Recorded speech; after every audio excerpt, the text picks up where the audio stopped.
Isang mapagpalang umaga sa ating lahat, mga kapatid ko kay Kristo, mula sa The Solid Rock Morning Devotion. Isang kagalakan na muli tayo ay makapagbulay-bulay sa salita ng Panginoon sa umagang ito. Mga ilang minutong pagbubulay-bulay ng mga salita ng Panginoon upang papurihan at sambahin ang ating Panginoong Hesukristo. Ang ating pong pagbubulay-bulayan ngayong umaga ay matatagpuan sa Juan, Kabanata 15, talatang 26 hanggang 27. Ito ang sinasabi. Ngunit sa pagdating ng tagapagtanggol, ang Espiritu ng katotohanan ay susuguin ko mula sa Ama. Magpapatotoo siya tungkol sa akin at magpapatutuos rin kayo tungkol sa akin, sapagkat sa pasimula pa'y kasama ko na kayo. Pinagpala na po tayo sa pagkabasa at pagkarinig ng kanyang mga salita. Tayo po ay manalangin. Aming Diyos na mapagmahal, mapagkalinga, naririto muli ang iyong mga anak upang ikaw, Diyos, ay pasalamatan sa lahat ng ginagawa mo sa amin, Panginoon. Salamat sa isang gabing nagdaan sa aming mga buhay na kami po iyong iniingatan sa aming pagkatulog, Panginoon. Binigyan mo kami ng magandang kapahingahan upang ang aming mga katawan ay ma-relax, ma-recharge mula sa maghapong gawain, Panginoon. Maraming salamat, Panginoon, sa muli mong pagising sa amin. Sa muli mong pagbibigay ng buhay, ng lakas at ng karunungan. At sa umagang ito, Diyos, patuloy kong itinataas sa inyo ang aming mga kaibigan na nasa banig ng karamdaman. Patuloy niyo po silang abutin, pagalingin, Panginoon. Ibalik mo ang kanilang mga lakas na nawala dahil sa mga karamdaman. Gayunin po, Panginoon, ang aming mga kaibigan na patuloy na nagpapagaling. Ibalik mo ang mga lakas din na nawala, Panginoon. Nasa bahay man sila nagpapagaling, Panginoon. Tulungan mo sila na malampasan nila ang mga pagsubok sa kanilang mga buhay. Upang sila, O Diyos, ay patuloy na makapaglingkod sa iyo at sa kapwa, Panginoon. Aming inilalapit sa iyo, O Diyos, ang aming mga kaibigan na magsisipasok sa kanilang mga trabaho sa umagang ito. Ingatan mo sila, Panginoon, kung sila man ay nagmamaniho ng kanilang mga sasakyan. Ilayo mo po sila sa anumang kapahamakan sa daan. Magkusproteksyonan mo po, Panginoon, ang aming mga kaibigan ito. Namin din inilalapit sa inyo, Panginoon, ang mga kaibigan namin na ngayon ay naghahanap ng trabaho.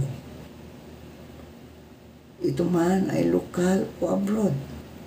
Naway makasumpong sila ng magandang trabaho sa tulong ng banal mong Espiritu upang sila, O Diyos, ay magkaroon ng hanap buhay. Amin din inilalapit sa inyo ang mga seaman, Panginoon, mga nagtatrabaho sa mga barko. Panginoon, malayo sila sa pamilya nila. Naghirap sila sa barko, Panginoon. Wala po silang makitang lupa mga ilang araw dahil nasa kalawakan sila ng karagatan. Panginoon, ingatan mo po sila sa kanilang pagtatrabaho. Ilayo mo po sila sa anumang kapahamakan, Panginoon. Lalo-lalo na yung mga ordinary seaman, Panginoon. Lord, gabayan mo po ang mga anak mong ito na huwag mapahamak sa kanilang pinagpasokang trabaho sa mga barko, Panginoon. Bagkus proteksyonan mo sila. Hawakan mo po ang kanilang buhay upang sila, O Diyos, ay makauwi ng matiwasay sa kanilang pamilya, Panginoon. Gayon din po, Panginoon, ingatan mo sila. Ilayo mo po sila sa mga pagsubok sa buhay, sa mga tukso, sa mga kapaligiran nila, Panginoon. Panginoong Hesus, amin din inilalapit ang mga kaibigan namin na nasa land base, Panginoon. Ano man ang kanilang mga trabaho, Panginoon. Dalangin ko, O Diyos, ang iyong gabay at pag-iingat sa kanila.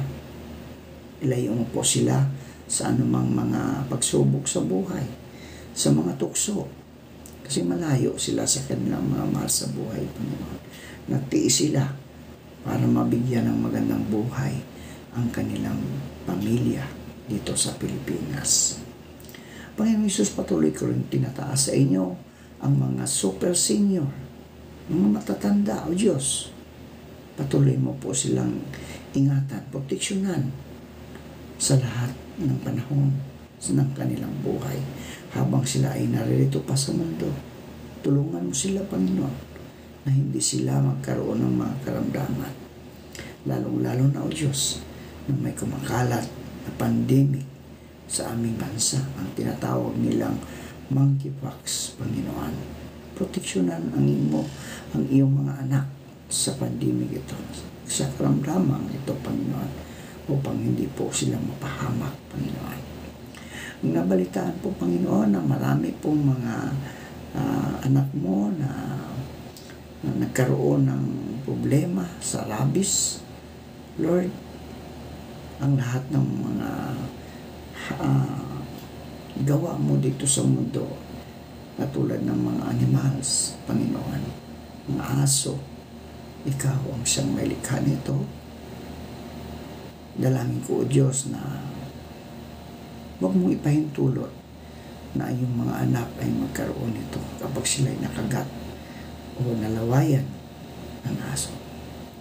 Amin inilalapit sa inyo, O Diyos, ang aming bansa, ang bansang Pilipinas. Patuloy mo po itong pagpalain, Panginoon. Naway magkaroon ng pagkakaisa ang bawat leaders, Panginoon, ng aming bansa upang magkaroon ng kapayapaan. Kapayapaan sa politika, Panginoon. Lord, sa iyo namin pinagkatiwala ang aming mga buhay. Dahil ikaw ang may likha nito. Ikaw, Diyos, ang siyang may gawa nito. Kaya sa iyo namin ito pinagkatiwala. Ano man ang kalooban mo para sa iyong mga anak, ang kalooban mo, O Diyos, ang siyang masusunod. Kaya sa iyo, O Diyos, binabalik namin ang papuri at pasasalamat sa matamis na pangalan ni Jesucristo na aming Diyos at tagapagligtas. Amen. Sabi sa ating binasang mga salita, siya ang magpapatutuo tungkol sa akin. Muli ipinangako ng Panginoong Jesucristo na ipapadala o susuguin niya ang banal na Espiritu. Sa pagkakataong ito ay binigyan niya ng diin na tutulong ang Espiritu sa pagsaksi, pagpapahayag ng Ebanghelyo. Batid natin na ang mga naunang paghahayag ni Kristo tungkol sa banal na Espiritu ay tungkol sa kapangyarihan niyang magbibigay buhay, tungkol sa kanyang pananatili sa puso ng bawat mananampalataya, at tungkol sa kanyang ministeryong pagtuturo. Ang pangalawa, ang magpapatutuo rin kayo tungkol sa akin. Tayo, no? Tayo, magiging witness tungkol sa Panginoon. Dahil nga sa nakasama ni Kristo ang mga alagad, humigit kumulang sa 3 taon, marami silang maipapahayag tungkol sa naging karanasan nila nang nakasama pa nila ang Panginoon Hesukristo. Nais ng Panginoon, mga kaibigan, na ipagpatuloy ng mga alagad ang kanilang pagsaksi. At ngayon ngay, mas pinagtibay na niya ito at pinalakas sa pamagitan ng pagsusugo ng Espiritu Santo na gagabay at pupuspos sa kanila ng kanyang kapangyarihan. Kung noong panahon ng matatangkipan ay marami ang hindi nananalig sa Diyos, at kung noong magmiministeryo si Jesus ay marami rin ang hindi naniniwala, sa pamagitan ng banal na Espiritu ay tiyak na marami ang magbabalik loob sa Diyos, sapagkat sa pamagitan ng Espiritu ay ipapabatid sa kanila ang kanilang mga pagkakasala. Ipapaunawa sa kanila ang tungkol sa katuwiran at kahatulan. Ito'y tiyak na gagawin ng banal na Espiritu, mga kaibigan, sapagkat may mga alagad na nagtalaga ng kanilang mga puso, buhay, para sa kapakanan ng iglesia upang mapalaganap ang pananampalataya kay Kristo. Sila'y puspusin tuwina ng banal na Espiritu upang makita sa kanila ang kapangyarihan ng Diyos at para maging kapanipaniwala ang kanilang pagsaksi para kay Kristo.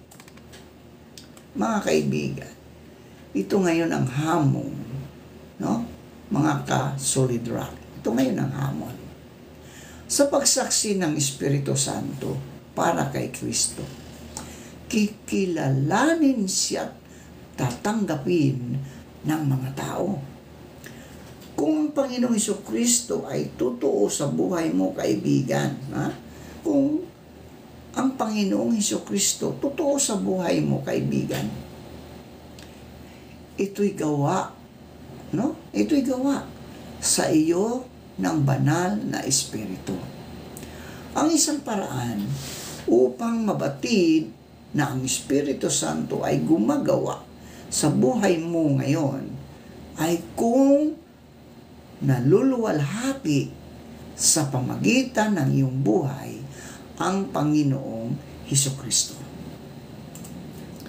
Mahalaga ang mga taon na nakasama ng mga alagad ang Panginoong Hesukristo, sapagkat sa mga panahong kasama niya sila ay dito sila nahubog, no? Dito sila nahubog bagamat hindi paganap. Marami pang mga bagay-bagay na inihayag sa kanila ng Panginoong Hesus ang hindi nila mawari at maintindihan. Kaya kinakailangang maisugo talaga ang banal na Espiritu, sapagkat sa Kanya magbubuhat ang pagtuturo sa mga alagad at ang malaon ay sa atin ng lahat ng katotohanan. Hindi nabibili ang kapangyarihang nagbubuhat sa banal na Espiritu, mga kaibigan. Hindi ito mabibili. Pero ang susi ng pagkakaroon nito ay ang tunay na pagkakilala at pagpasakop kay Jesus bilang Panginoon at tagapagligtas. Ayon nga sa Gawa, Kabanata 8, talatang 14 hanggang 24.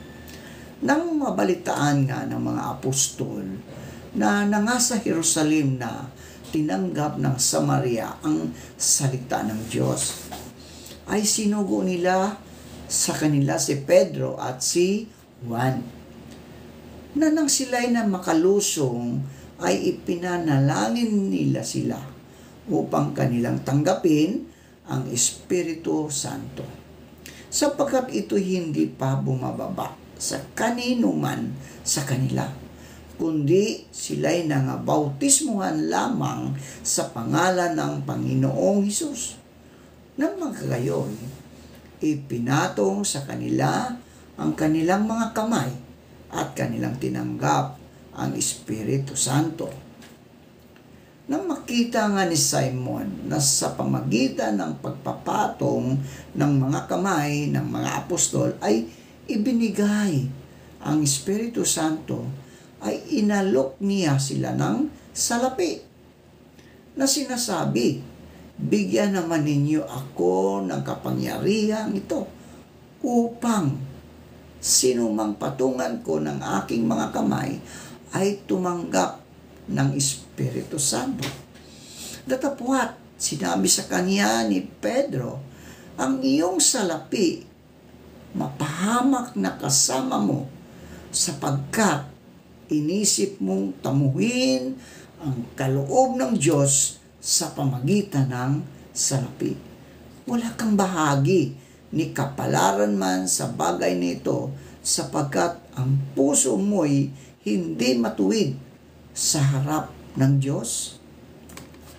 Magsisi ka, kaibigan. Sabi rin, magsisi ka nga sa kasamaan mong ito at manalangin ka sa Panginoon. Baka sakaling ipatawad sa iyo ang pag-iisip ng iyong puso, sapagkat nakikita kong ikaw ay nasa apdo ng kapaitan at sa tali ng katampalasan. Sumagot si Simon at sinabi, ipanalangin ninyo ako sa Panginoon upang huwag mangyari sa akin ang alinmang bagay sa mga sinabi ninyo. Manalangin tayo. Marami pong salamat, Panginoon, sa mga salitang aming napagbubulay-bulayan sa magandang umagang ito. Maraming salamat sa patuloy mong pagmamahal sa amin. Panginoong Hesus, aming inilalapit sa iyo. Naway matutunan namin magpasalamat sa lahat ng mga biyaya na pinagkaloob ninyo sa amin. Matutunan namin ang makontento, Panginoon, dahil hindi na mahalaga kung ito man ay maliit o malaki ang biyayang ito. Ang importante, Panginoon, ito'y galing sa aming Diyos at tagapagligtas, ang Panginoong Hesukristo. Panginoong Hesus, nasa iyong mga kamay ang aming pag-asa, at ang pagtitiis namin ay magbunga nawa ng kabutihan sa pamagitan ng banal na Espiritu. Pagpalain punawa kayo ng mapagmahal at makapangyarihang Diyos ngayon at magpakailanman. Panginoong Hesus, amin ding inilalapit sa inyo ang aming mga kaibigan na naliligaw ng landas. Naway matagpuan nila ang liwanag at tanggapin kanila bilang kanilang Diyos at tagapagligtas, upang sila, o Diyos, ay magkaroon din ng sila, o Diyos, ay liwanagan din, kung maliliwanagan din ang hindi pa naliliwanagan. Pagpalain ka nawa ng Panginoon at ingatan ka. Paliwanagin nawa ng Panginoon ang kanyang mukha sa iyo at mahabag sa iyo. Ilingap nawa ng Panginoon ang kanyang mukha sa iyo at bigyan ka ng kapayapaan. Amen.